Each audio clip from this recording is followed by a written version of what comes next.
అందరూ EV charging station బిజినెస్లో invest చేయండి, లక్షల్లో ఎర్న్ చేయొచ్చు అంటున్నారు.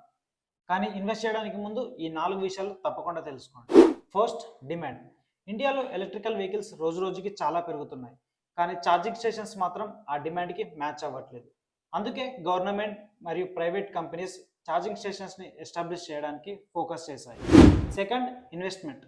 ఇన్వెస్ట్మెంట్ అనేది మీరు ఇన్స్టాల్ చేసే ఛార్జర్ టైప్ని బట్టి మారుతుంది.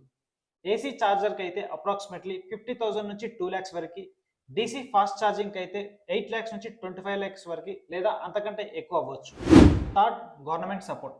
ఇప్పుడు గవర్నమెంట్ ఈవీ ఇన్ఫ్రాస్ట్రక్చర్ని ఎంకరేజ్ చేయడానికి కొన్ని సబ్సిడీ స్కీమ్స్ మరియు సపోర్ట్ని ప్రొవైడ్ చేస్తుంది. కాకపోతే ఈ subsidy amount eligibility, rules, state మరియు అప్లికేబుల్ స్కీమ్స్ని బట్టి మారుతూ ఉంటాయి. Fourth, profit. ఇక్కడ ప్రాఫిట్ గ్యారంటీ కాదు. మీ locations, daily vehicles charging, electricity charges, maintenance cost and మీ బిజినెస్ ప్లానింగ్ మీద డిపెండ్ అయి ఉంటుంది.